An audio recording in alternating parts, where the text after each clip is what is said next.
What is going on, guys? It is Uncle Nick, and as you can see, we are back from Sacramento, back here at Never State in Maryland. What a great trip that was, had so much fun. Now, we will be releasing those videos later in the week, so keep an eye on all of our channels, Brian's, Alan's, Joey's.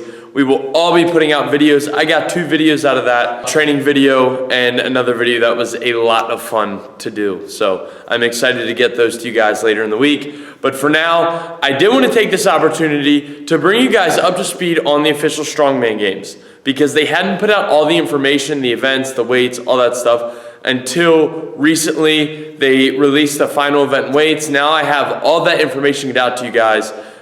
The qualifying is done with. I qualified first or second, so I am well within qualifying. I am going for the 90 kg world title, 198, 200 pounds. Being hosted by Train Strongman, official Strongman Games. There is an 84, that might be wrong. It's like an 83 or 84 kg, which is basically 175s, something in that range for the kgs. 90 kg, which is 198s. I'm normally a 200 pound competitor, but it's basically the same thing.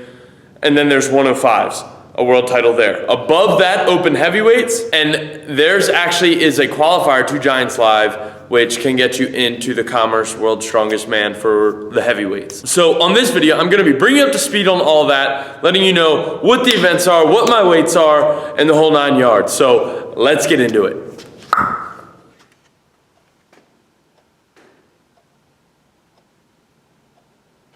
All right, so day 1 is the deadlift ladder. Now there's only one event that day, I believe. It is a 3-day competition, but that first event is the deadlift ladder. Now there are 4 deadlifts, and as you get heavier, they go up in height. Now a normal barbell from standard deadlift is at around 9 inches, I believe. So what my guesses are, the first pull is gonna be 9 inches from the floor, then the second pull is gonna be 12 inches, third pull is gonna be 15, and the last pull is gonna be 18. Now, those are my guesses because we normally do not see anything higher than an 18-inch pull when it comes to deadlifts. But the weights are 495 pounds or 184 kg. That is the first pull from the floor. The second pull is 585 or 225 kg. Third pull, 635. 288 kg, and the last pull, 675 at 306 kg. So that will be the 18-inch pull is my guess. That's why I have the question marks next to the heights right there, is because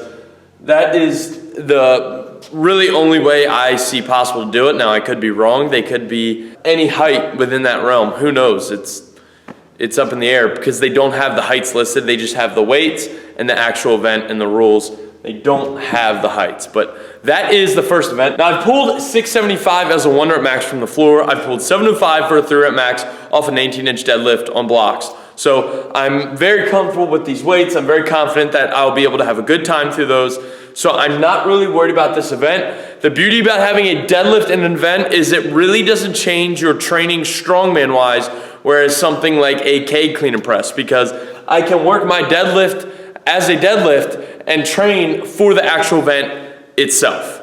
So it actually makes my programming for myself a lot easier when it has an actual, one of the big 4 lifts in it. Then I can actually work it that way, like an axle clean and press. I can actually do all my press work with an axle, whether I'm strict pressing, push pressing, clean and pressing.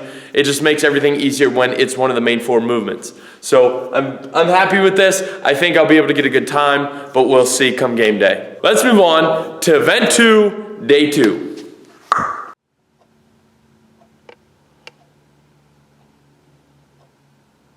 All right, so here we are with day 2. That event is the sandbag throw. Now, they're gonna be the rogue sandbags like you've seen at the Arnold and stuff, which we do not have. So for the time being, I'm actually training with kettlebells. I believe Brian recently ordered some, but it's gonna take a few weeks, so I'm not gonna waste any time. I'm still gonna continue throwing the kettlebells. I'll probably train a little bit heavier because the sandbags do have a little bit of give, which may or may not be a little bit harder. I'm actually unfamiliar with throwing those. I've never thrown a throwing sandbag. I've only done the kettlebells that we have here. So hopefully they come in time so I can actually get used to the real implement that we will be using. But for the time being, I'm doing that with kettlebells, adapting and overcoming, and adjust fire. That's what we do. There are 4 sandbags, and the weights for those are 5-pound increments. 30 pounds, 35 pounds, 40 pounds, 45 pounds, 14, 16, 18, 20 kg. They all have to be thrown over 15 foot or 4.5 meters. I'm confident that I'll be able to do that. I need to get more practice with it and actually set a 15-foot barrier. Right now, we stack PVC pipe on top of a yoke with tape basically going across, and it was about 12 feet because that's as long as those single PVC pipes are. So we're going to have to come up with some sort of rig idea that we can jerry rig over here and actually throw the kettlebells to competition height. So I know whether I need more practice with it, I'm on target, so I can really get a solid game plan going into this contest, because I want to be well-rounded. I don't want to be just good at one or two events. The most well-rounded individual usually goes home with the win, and I want to bring a full package. So now that I have all the weights, I know what weights I need to be using, so that is a step in the right direction. I just have to figure out how to train to height and rig up some sort of contraption to make a 15-foot tall barrier that I can actually train and throw over. So that is the first event of day 2. We are now going to move on to the second event of day 2. Let's go.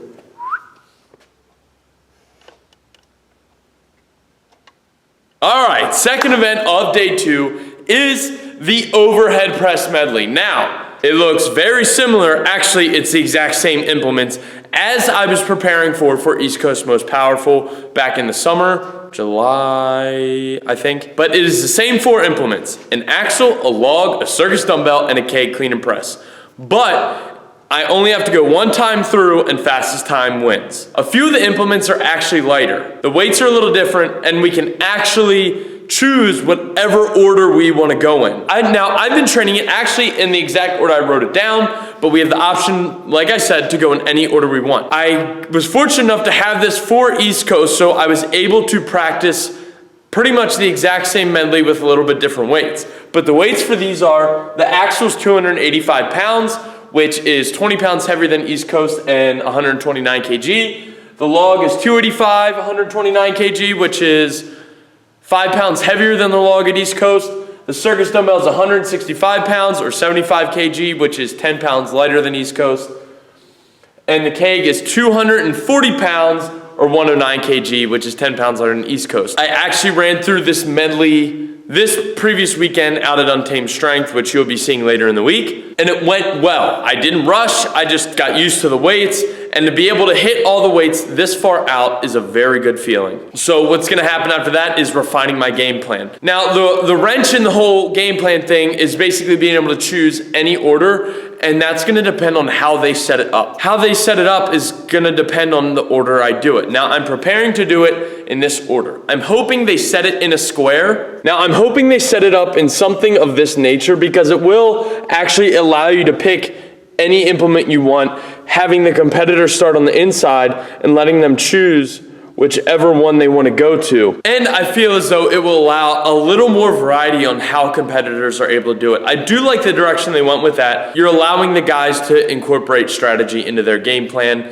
and that is part of the fun of doing this, is being able to strategize a little bit. Like I said, the strategy will be limited to how they set it up. If they set it up in a straight line, obviously going from one end to the other are going to be the 2 fastest options that I can think of. But I think this square format will allow a little more variety and allow competitors to get a little more creative with their strategy. So I hope they set it up in that sort of way, because that will be a lot of fun to strategize with and run through, I think. We'll see. So with that being said, we're gonna move on to the third event for day 2.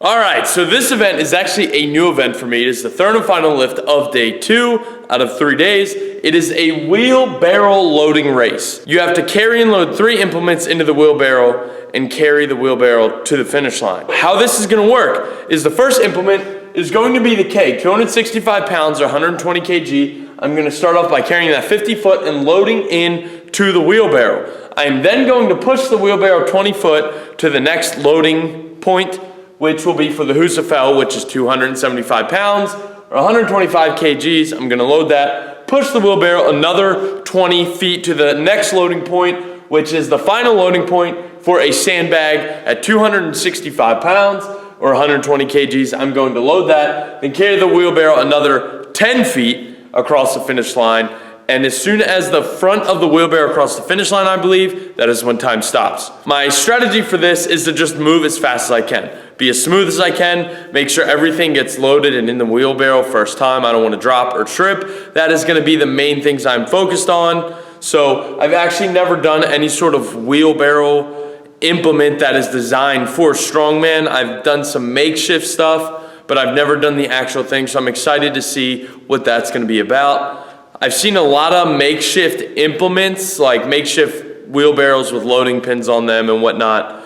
And they look like they're a lot of fun to train with because you can actually get them pretty heavy and work your grip quite a bit with that too. So I'm excited for this one. It is a new event for me, and I'm always excited when I get to do a new event and try stuff new within the sport. That is what I love most about strongman, is it tests your strength in a million different ways.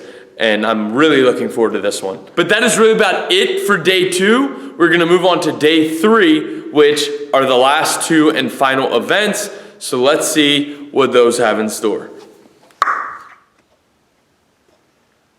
So we're kicking off day 3 with another moving event, which I'm excited about. I like moving events. They play to what I'm good at, which is speed and athleticism. So I'm very happy with the event order. We're ending day 2 with a moving event, starting day 3 with a moving event. So I like where that's going. This event is a yoke and sandbag carry. I get to do some sprints, guys. That is great news. How this is gonna work is I'm gonna carry a yoke that is 740 pounds or 336 kgs. I'm gonna carry that yoke 50 foot, set it down, turn, sprint back to the sandbag. Carry that sandbag that is 265 pounds or 120 kg, 50 foot, and then I'm gonna load that sandbag. Now I believe time stops when the sandbag hits the ground, but basically my strategy is gonna be here, sprint with the yoke as fast as I can, sprint back with everything I have to that sandbag, carry that thing as high as I can so I can load it as fast as I can so it can hit the ground and time stops. This is a pretty straightforward event, and the key here is gonna be speed. So whoever's faster is gonna win. That's what it's gonna come down to. This is an event that plays to my strengths, and I hope to be able to capitalize on that on game day.